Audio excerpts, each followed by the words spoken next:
Alhamdulillah wa sallallahu wa sallam ala Rasulillah. Allahumma la sahla illa ma ja'altahu sahla wa anta taj'alul hazna idza syi'ta sahla. Allahumma 'allimna ma yanfa'una wanfa'na bima 'allamtana wa zidna 'ilma wa na'udzuka min syururi anfusina. Allahumma zidna ikhlas wa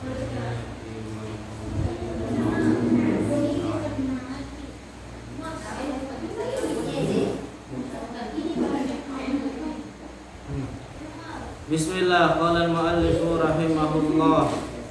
Jadi kemarin sudah selesai pembahasan tentang maksiat apa kemarin, maksiat tangan. Sekarang kita masuk ke dalam maksiat farj, maksiat kemaluan. Bismillah. Qala al-mu'allifu rahimahullah faslun. Jadi fasal ini menjelaskan tentang maksiat kemaluan.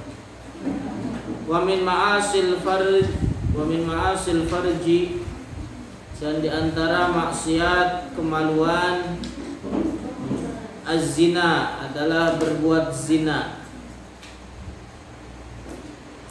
Wala taqrabuz zina innahu kana fahishatan wa maqtan wa syahana innahu kana fahishatan wa sa'a sabila. Jadi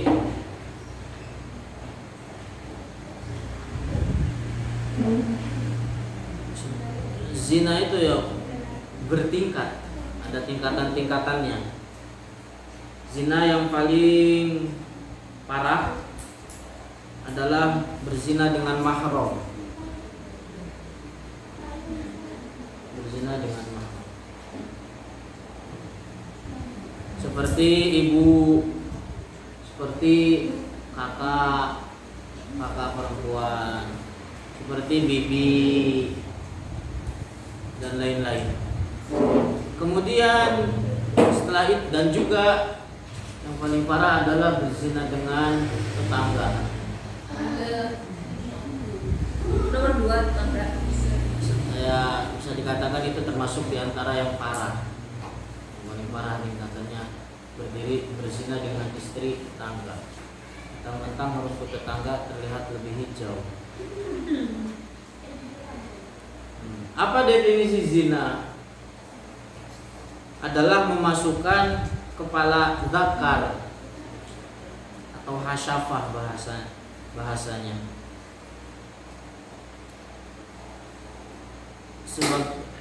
Seluruhnya, seluruh kepala tersebut di farj, kemaluannya perempuan.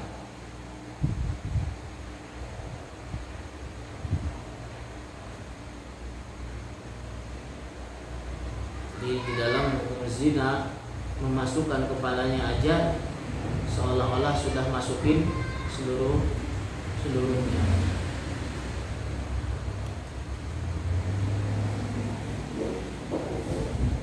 Paham itu?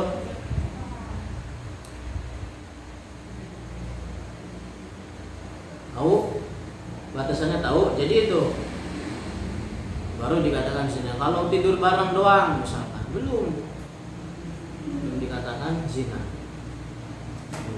Kalau belum masuk hasyafah.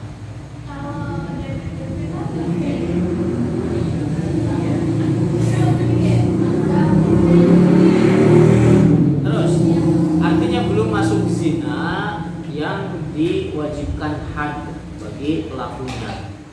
Sebenarnya tangan itu punya apa di dalam hadis al-yadu tazni wa zinaha al-batsh.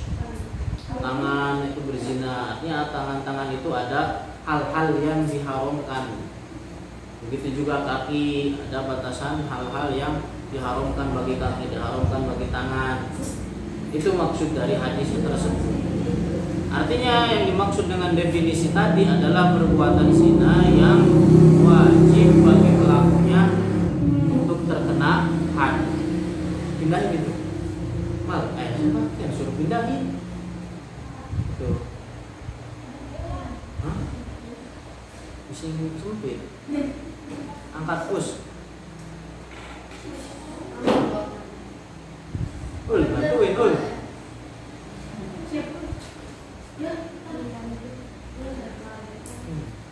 Nah, gitu, biar lega.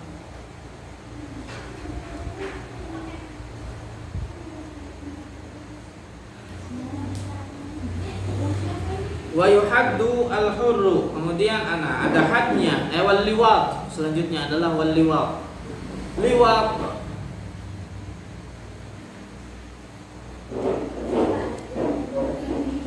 apa liwat? Hah? Liwat kok, paket kok adalah memasukkan hasyafah kepala zakar di dubur perempuan. Hah? Hasyafah, tahu hasyafah? Kepala zakar, tahu kepala zakar? Gambar, gambar itu. Helm. Tahu siapa namanya? Iya. Tahu nggak?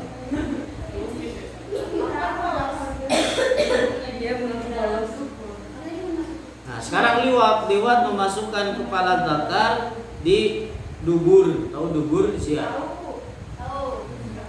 Dubur perempuan yang bukan istrinya. Nama dubur laki-laki. Atau selain dubur budaknya. Dubur laki-laki juga sama, termasuk liwat.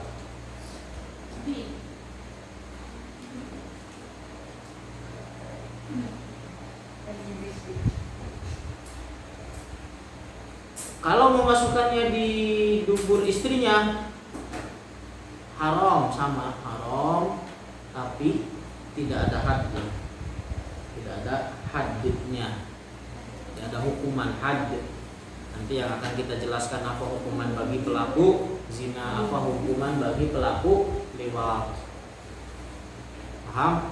Jadi di dalam sebagian maksiat-maksiat itu sudah disebutkan atau sudah dijelaskan had yang oleh syariat. Jadi di dalam syariat menjelaskan bahwa hukuman pelaku perbuatan maksiat ini begini. Ini diantaranya. Sebagian lagi ada kan yang tidak disebutkan hadnya, perbuatan maksiat yang tidak disebutkan hadnya. Tapi ada sebagian maksiat yang disebutkan had atau hukumannya.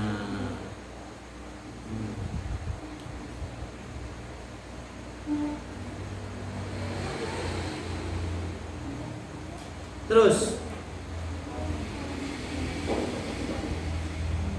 wa yuhaddul hurrul muhsanu dzakaran, dan dihad pelaku zina al-hurru yang merdeka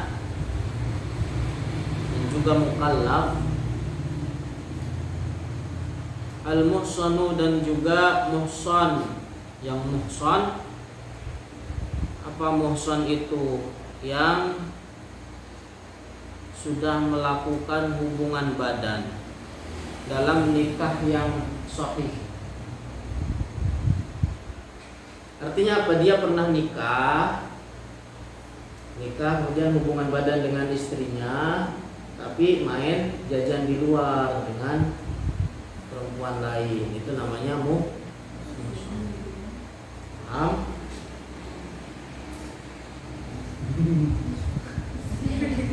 Zakaron, sama halnya baik laki-laki au unsa, dan atau perempuan, birrajmi dengan dirajam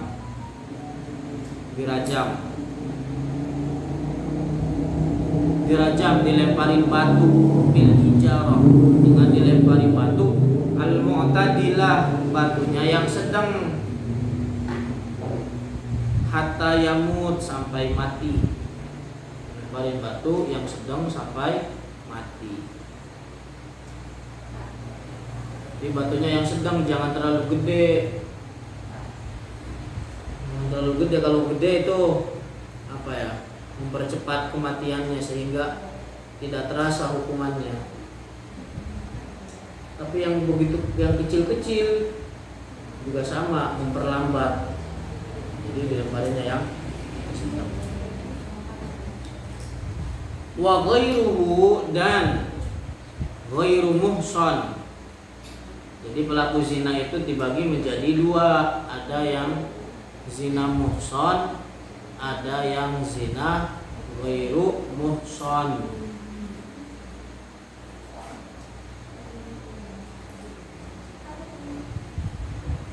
Apa ghairu muhsan? Ya kebalikannya dari muhsan. Artinya kalau tadi dia sudah melakukan hubungan badan dalam nikah yang sahih, kalau dia belum melakukan hubungan badan dalam nikah yang sahih.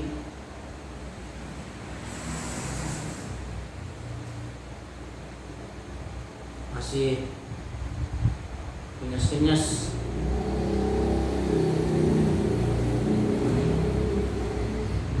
Terus bimi'ati jaldatin, dengan dicambuk 100 kali.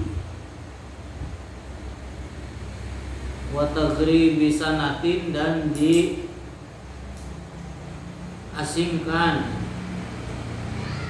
selama 1 tahun komariah. Jadi diasingkan dari tempat dia berzina sejauh masafah qasar, sejarak orang boleh melakukan qasar salat.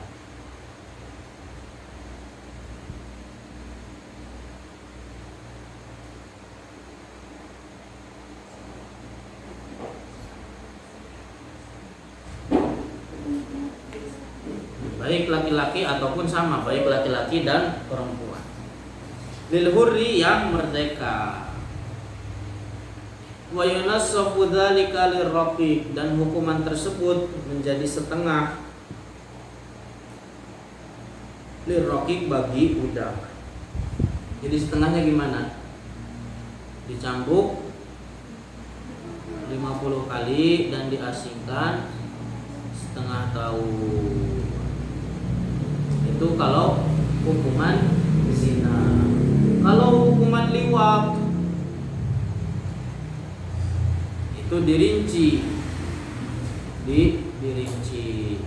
Kalau pelakunya, hukum pelakunya, pelaku tuh yang memasukkannya, berarti laki-lakinya. Maka artinya bukan laki-laki juga sih yang memasukkannya. Kan bisa aja laki-laki dengan laki-laki, kan sama disebutnya dengan liwat. Nah, hukum yang melakukannya apa sih?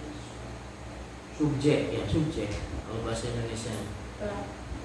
Subjek, pelaku. Itu hukumannya sama dengan hukuman zina. Artinya sama hukumannya seperti hukuman zina. Dilihat apakah dia muhsan atau ghairu muhsan.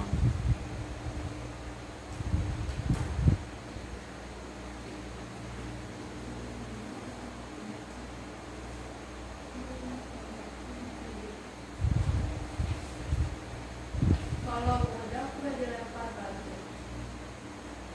Oh, dilempar. Setengahnya, setengah mati maksudnya. Setengah mati gimana? Kan sampai mati kalau yang merdeka, kalau yang budak. Yang budak 50 bat, dicambuk 50 kali. Yang muhsan, budak yang muhsan.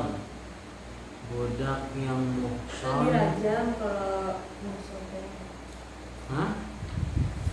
Yang muhsan itu kan dirajam, ghairu muhsan. Yang muhsan itu kan dirajam sampai mati, dilemparin batu. Ghairu muhsan dicambuk 100 kali. Iya. Budak yang muhsan. Budak yang muhsan. Budak yang muhsan.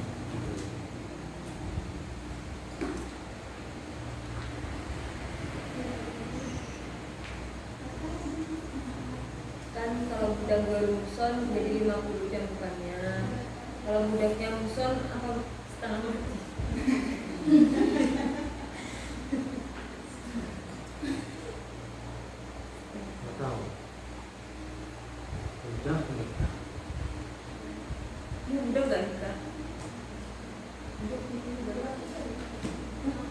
Budak itu dia nggak bisa nikah kecuali dinikahkan oleh sayyidnya. Tapi memang atau dinikahin oleh sayyidnya juga bisa.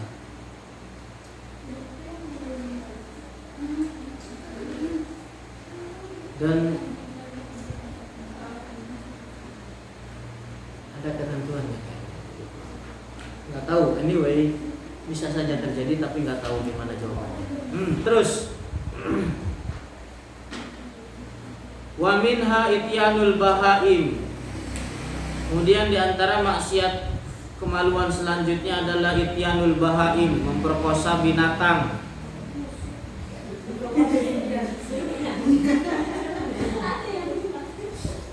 Kalau orang yang sehat tabiatnya begitu ketawa, tapi orang yang gak sehat tabiatnya ngelakuin. Ada tahu? Di berita sapi. Iya, bermain sapi, Mungkin main. ada. Terus walau milkahu, meskipun hewan tersebut milik dia, milik sendiri, ayam milik sendiri, nggak haram gitu.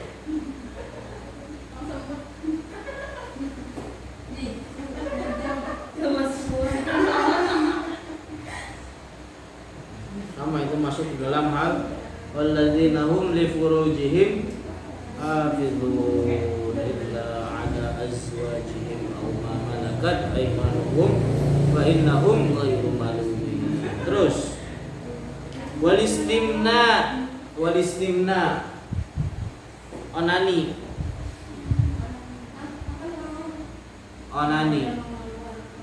biyadi ghairil halilati zaujati, dengan tangan selain istrinya.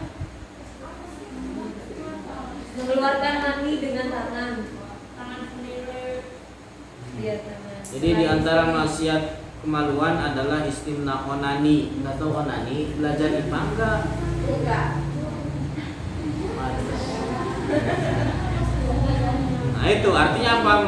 Sengaja memaksa, sengaja mengeluarkan air mani dengan perantara tangan.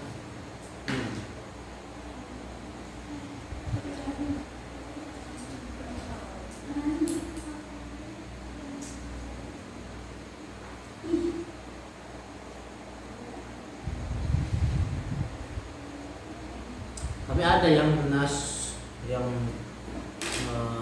Imam Ahmad, ada nas dari Imam Ahmad memperbolehkan onani dengan tangan kalau seandainya dia takut terjerumus dalam zina. Adapun selain Imam Ahmad dari imam yang 4 tidak, istilahnya lam yarid, tidak terdapat nas yang memperbolehkan hal itu.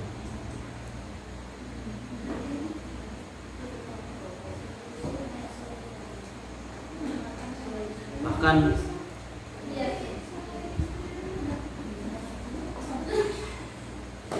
Imam Sa'adapun dalam mazhab Syafi'i tidak disebutkan hal tersebut, artinya kebolehan tersebut, tetapi tidak menyalahi apa yang dinas oleh Ahmad al-Hanabilah mazhab Hambali. Terus walau milkahu wal istimna'u wa amatihi, dengan tangan selain istrinya dan budaknya allati tahillalahu, yang halal bagi dia. Jadi kalau minta istrinya mah boleh, minta budaknya mah boleh. Wal waq'u fil haidi wan nifas awin nifas. Kemudian selanjutnya adalah HB di dalam keadaan haid.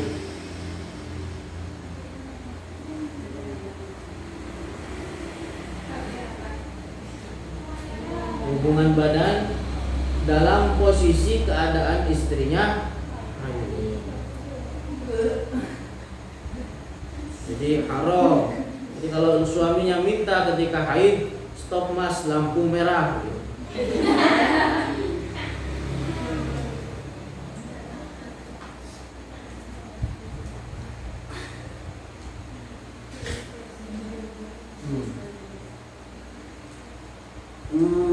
Terus atau dalam keadaan nifas. Au ba'dam qita'ihima, atau setelah terputus haid dan nifasnya. Wa qoblal ghusli, akan tetapi sebelum mandi. Haidnya terputus tapi belum mandi. Jadi nggak boleh dulu dihantam, nggak boleh dulu dimainin.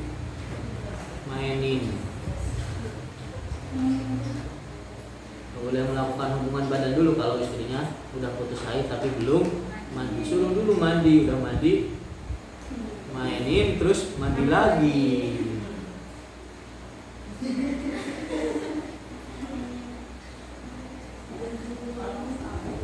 Terus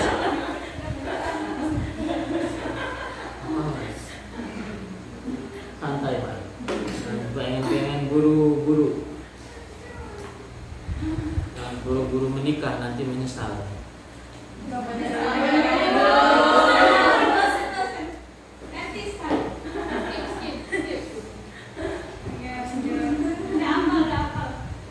Oke. Terus au ba'dal ghusli bila niyatin minal muhtasilah, atau setelah mandi. Tapi apa bila niyatin minal muhtasilah? Tanpa niat dari yang mandinya. Jadi istrinya mandi tapi nggak pakai niat mandinya, sama haram untuk hubungan badan.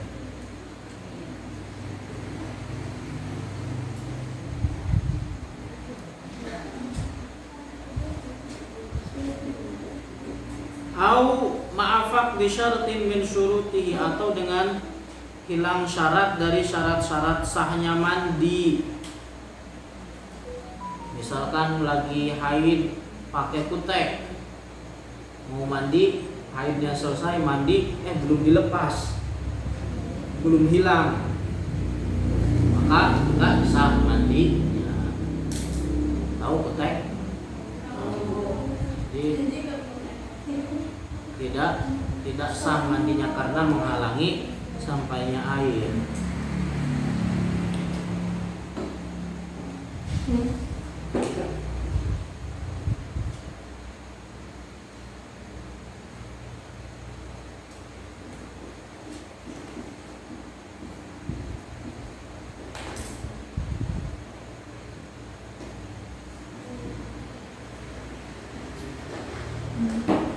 Kenapa? Saya pernah ditanya, kenapa, apa hikmah diharamkannya melakukan hubungan badan ketika haid? Saya dijawab, jawaban Syekh Abdullah, di antara makna diharamkannya melakukan haid ketika haid, melakukan hubungan badan ketika haid adalah menyakiti perempuan. Karena haid sendiri adalah sakit, tentunya kalau dihantam juga ya nambah sakit. Nah, di antara hikmahnya lagi bisa menyebabkan suatu penyakit dari penyakit atau dan bisa menyebabkan penyakit bagi keduanya, bagi suami ataupun istri, atau salah satunya. Bisa dua-duanya yang terkena atau bisa salah satu. Bisa jadi kalau seandainya lagi haid tersebut bisa menyebabkan anak yang lahir dari hasil hubungan tersebut beda warna dari warna bapak dan ibunya. Enggak. Artinya enggak mirip bapaknya, enggak mirip ibu, nggak mirip bapaknya atau nggak mirip ibunya. Tetangga. Iya, bisa jadi demikian. Nah, hingga akhirnya apa, menyebabkan adanya tudingan terhadap perempuan bahwa dia telah berzina dengan tetangganya. Itu diantara. Ini tulisan tangan ya.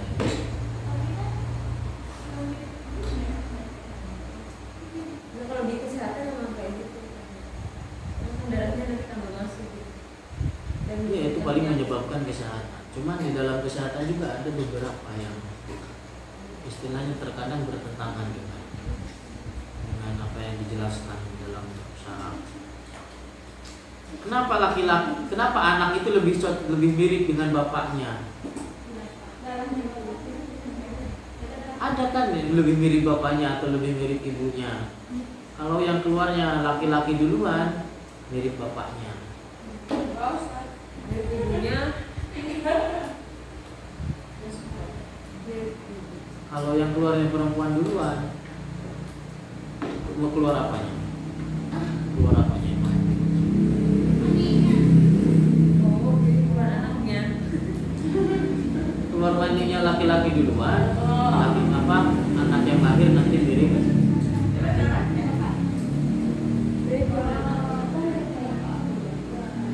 Itu kalau perempuan,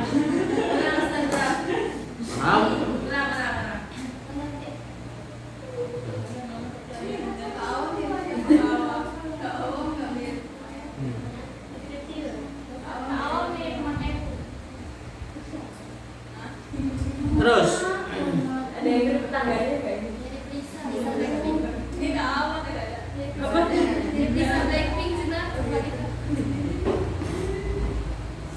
Yas'alunaka 'anil mahid qul huwa adhan. Kan gitu, qul huwa adhan. Fa'tazilun nisa fil mahid. Wala taqrabuhunna hatta yathhur. Terus badan orang haid itu atau perempuan haid itu suci. Badan orang perempuan haid suci, keringatnya suci, darahnya suci, keluar darah bukan darah, apa namanya, air matanya suci, darah najis. Salah sampul lisan, salah ngomong. Jadi kembali bahwa keringatnya suci, kalau nangis air matanya suci. Dan tidak dimakruhkan bergaul dengan perempuan haid.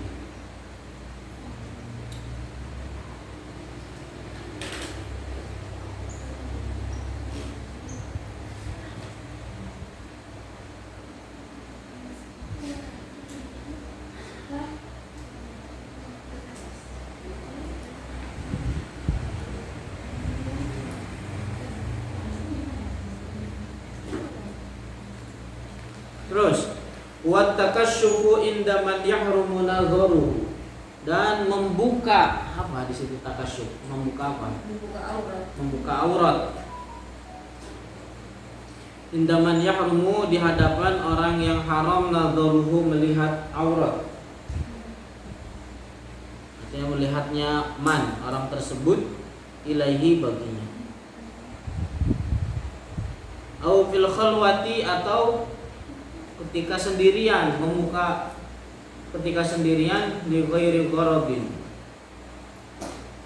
tanpa adanya hajat.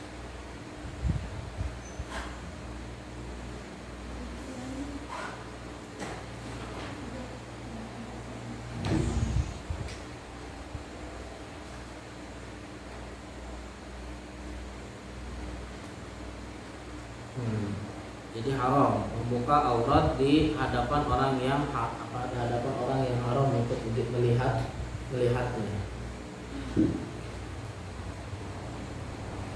Bahkan para ulama, para fuqaha menjelaskan wajib bagi perempuan untuk menutupi rambutnya di depan laki-laki yang murohek. Murohek itu laki-laki yang beranjak balik. Dia belum balik tapi mendekati umur balik. Umur 10 tahun, 11 tahun, 12 tahun, ya 10 tahun, 11 tahun, 12 tahun.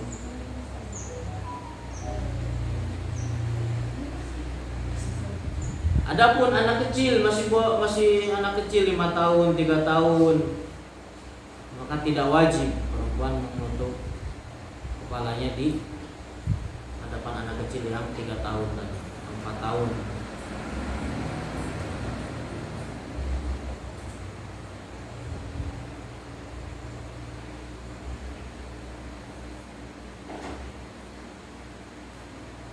Adapun perempuan yang mumayyizah, perempuan yang sudah tamyiz, kayak nenek itu udah tamyiz, itu diperintahkan untuk menutup apa ini, betisnya sebagai bentuk pengajaran, bentuk pengajaran terhadap anak kecil. Jadi diajarkan sebenarnya tidak wajib kan, secara mereka tidak wajib karena mereka bukan mukallaf, belum balik. Tapi dalam segi walinya memerintahkan kepada anak perempuan yang sudah tamyiz tersebut untuk menutup ini agar diajarkan adab. Seandainya dia setelah diperintahkan masih membuka, ya tidak jadi masalah, tidak jatuh ke dalam perbuatan haram karena belum balik.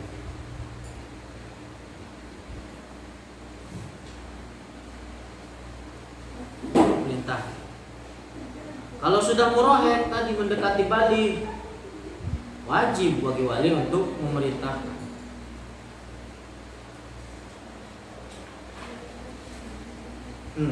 Wafil apa tadi? Adapun tadi au fil khalwati li ghairi gharadin, haram membuka aurat mughalladhah. Aurat mughalladhah itu kubul sama dubur. Itu namanya aurat mughalladhah. Haram untuk membuka aurat mughalladhah ketika sendirian tanpa adanya hajat. Tahu? Paham itu? Kalau ada hajat, misalnya ngadem, panas, keringetan, masuk ke kamar, telanjang bulat, nyalain AC, boleh. Karena hajatnya apa? Panas, gerah. Atau apalagi contohnya? Iya, contohnya mandi, ya mandi.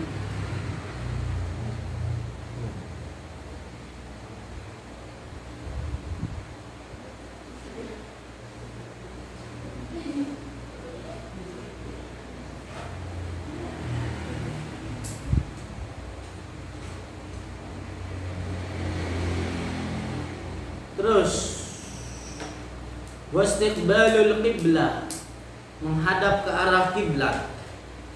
Wastidbaruha, dan membelakangi kiblat.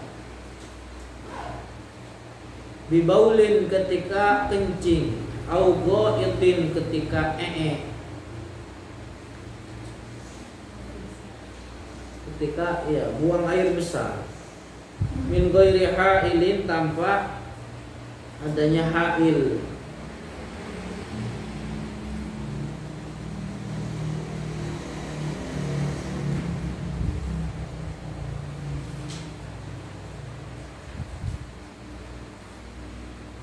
Dia akan dijelaskan hailnya bagaimana di kitab yang lebih tebal, lebih luas.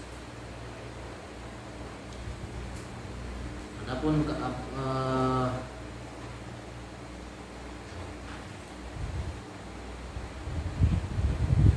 Adapun di tempat yang khusus untuk buang air kecil dan buang air besar, itu tidak haram. Ini adalah berbicara tentang ketika orang kencing atau buang air besar di tempat terbuka. Maksudnya tempat terbuka seperti padang pasir gitu kan. Nah itu kalau mau BAB atau BAK itu harus ada satir.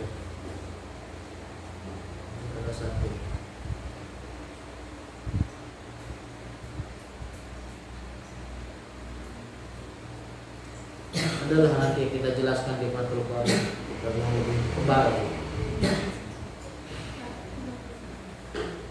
Adapun kalau di kamar mandi, itu kan kamar mandi khusus dibangun untuk BAB atau BAK. Jadi boleh. Artinya boleh itu dalam artian tidak haram menghadap ke arah kiblat ataupun membelakangi. Paham? Terus au ba'uda anhu aksara min salasati adru'ain. Ini jelasin ternyata. Atau ada satir tapi lebih jauh dari dia sekira ukuran 3 diro. Sekarang 3 diro itu berapa?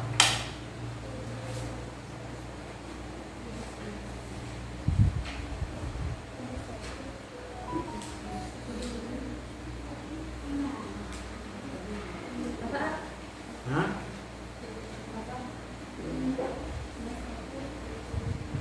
3 diro berapa? 3 diro?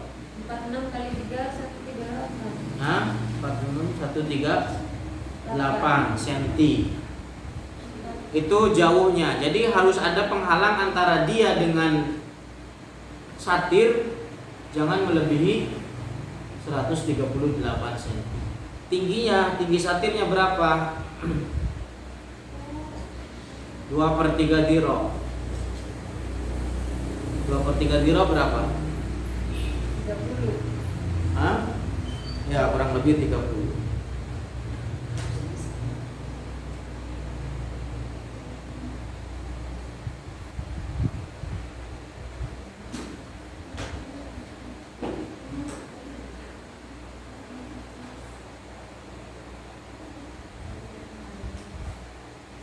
Jadi nggak cukup kalau nancepin tongkat doang misalnya, sebagai satir.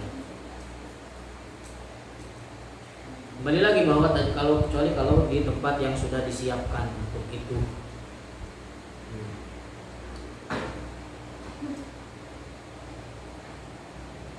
Itu makanya rida, tahu rida? Tahu nggak rida? Itu banyak fungsinya, termasuk sunnah kan dipakai Rasulullah. Itu tuh yang di atas yang sering pakai ini, ya bahasa kita yang sorban tapi dia lebih gede bahasa bentuk. Itu banyak manfaatnya. Selain bisa digunakan untuk satir, itu bisa digunakan untuk berteduh. Jadi kalau orang-orang zaman dulu itu kalau berteduh nancepin pohon, bukan pohon, nancepin tiang, tongkat, begitu tongkat, jadi dia tempat berteduh ketika panas, atau yang dingin ketika panas, dan bisa jadi selimut ketika dingin.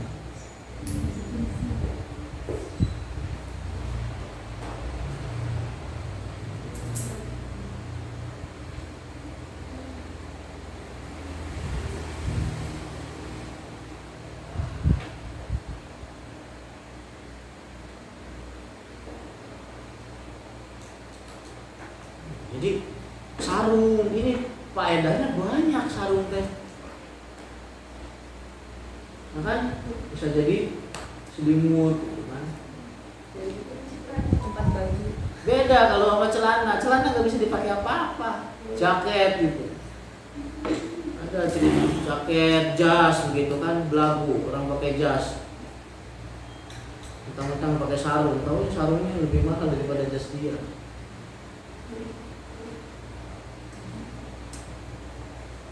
Jangan minder malah kaum sarungan gitu.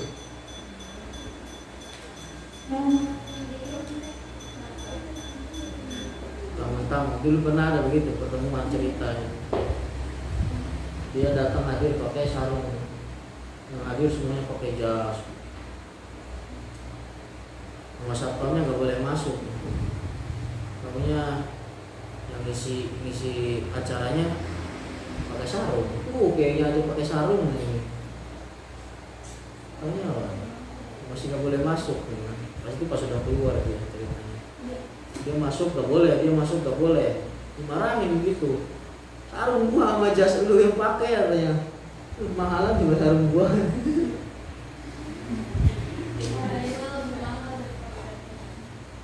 Terus gitu. Jadi di antara kebiasaan orang Arab terdahulu itu begitu, dia pakainya sarung, pakainya gamis, kemarida. Itu manfaatnya itu banyak. Adapun celana jas kayak gitu nggak bisa dipakai untuk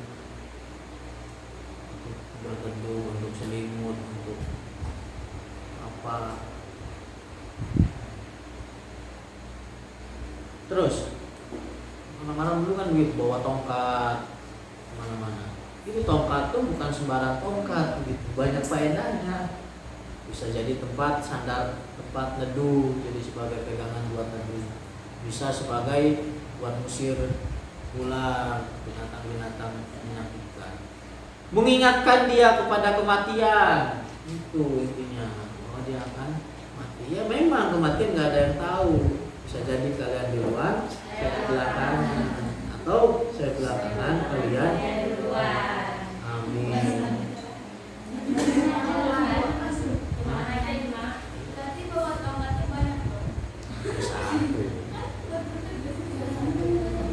Bisa satu. Yang satunya doang ditancebin, yang satunya mau ke tanah bisa. Anak pramuka. Apa ya pramukanya? Nah, terus illa fil mu'addi lidzalika, kecuali di tempat yang sudah disiapkan untuk BAB dan BAK. Wa takhawutu 'alal qabri. Kemudian BAB di atas kubur. Di atas kuburan. Enggak takut ditarik. Atau kencing di atas kuburan sama haram. Ini kalau seandainya kuburannya adalah kuburan orang muslim, pemakaman orang muslim.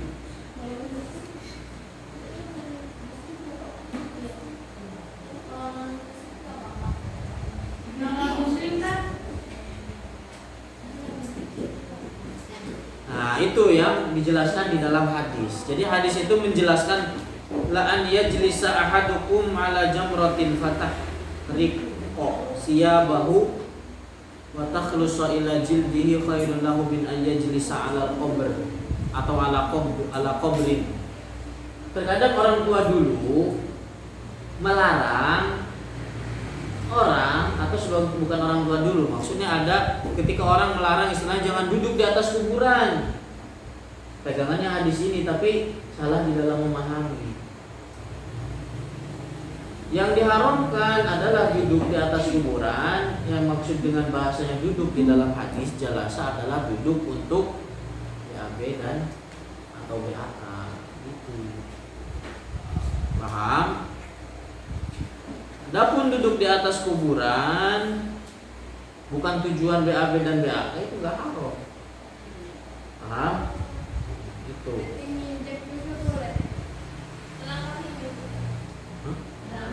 Melangkahin itu artinya tidak sampai kepada haram.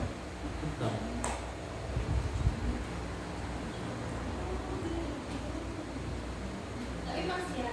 Tidak sampai kepada haram. Duduk di atas kuburan atau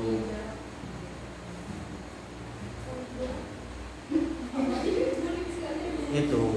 Adapun yang ada memang sebagian ulama atau sebagian fuqaha yang mengharamkan, tapi tadi duduk di atas kuburan karena memegang dohir dari hadis tersebut.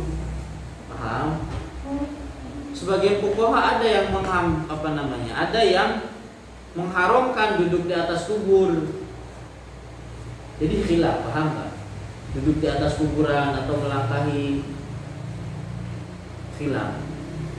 Orang yang atau fuqaha yang memperbolehkan karena mereka memahami bahwa dari jalasa atau dari duduk di atas kuburan adalah tadi tujuannya untuk BAB atau BAK.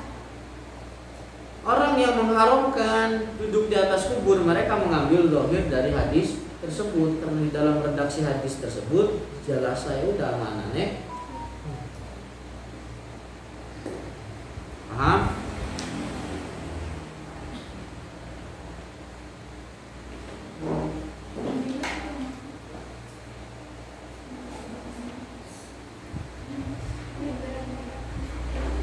Terus wal baulu fil masjid, kencing di masjid. Kencing di masjid haram. Walau fi ina'in, meskipun di wadah, di aqua. kencing di aqua botol, masukin kencing, haram kalau dilakukan di dalam masjid. Wa 'alal mu'azzami, dan di atas sesuatu yang dimuliakan, diagungkan, maka seperti mushaf, ilmu syara',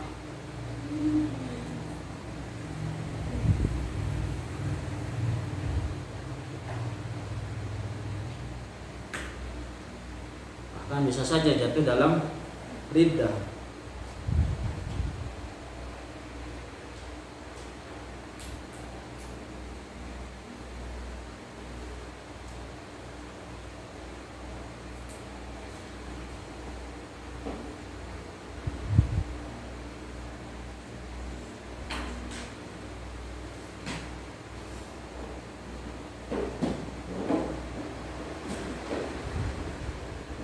Hanya disunahkan kalau kencing itu untuk istibro.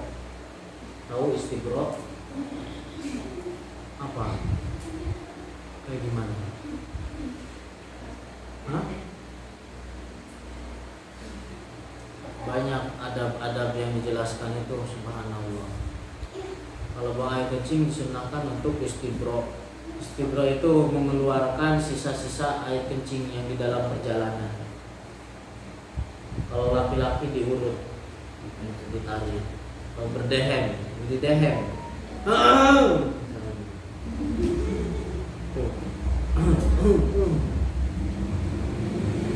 Tiga kali. Itu bentuk dari usaha untuk mengeluarkan sisa-sisa air kencing yang dalam perjalanan. Karena kalau seandainya karena air kencing itu di dalam syara' itu hukumnya apa ya? Asyad, ketat gitu. Banyak orang dalam hadis kan dijelaskan banyak orang disiksa di dalam kubur karena sebab tidak beres ketika selesai melakukan buang air kencing.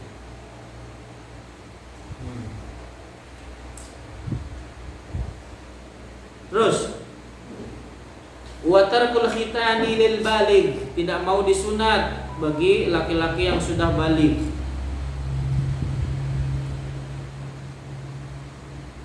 Jadi kalau seandainya sudah baligh tapi dia mampu untuk disunat, tahu kan sunat? Udah pernah.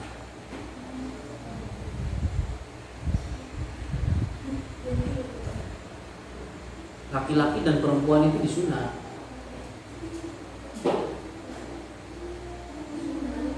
Kalau laki-laki itu disunat, tadinya kan si hasafah itu dibungkus.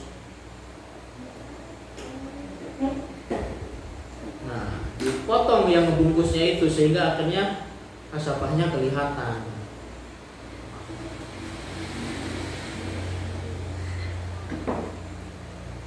Itu biqat'i kulfatid zakar.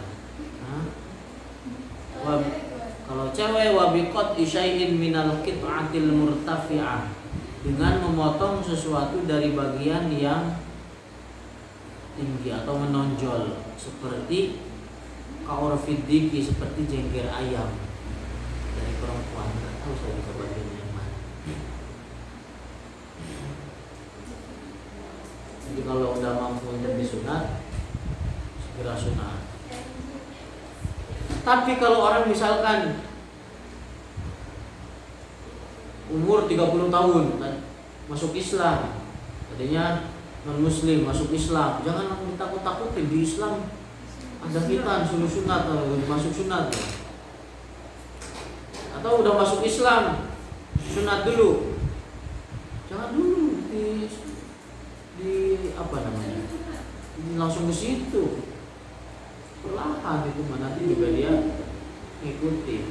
Dijelaskan dulu tauhid, dijelaskan dulu akidah, dijelaskan ilmu hal, ilmu daruri, nanti dengan sendiri. Itu nggak usah di merembet-rembet ke situ.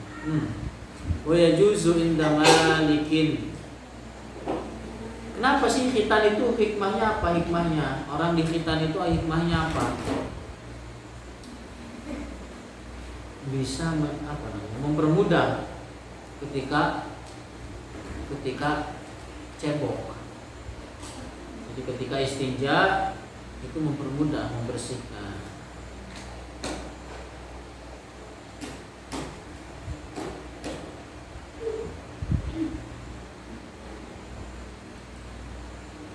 Wa yajuzu inda malikin, dan boleh tidak disunat dalam madhab Malik.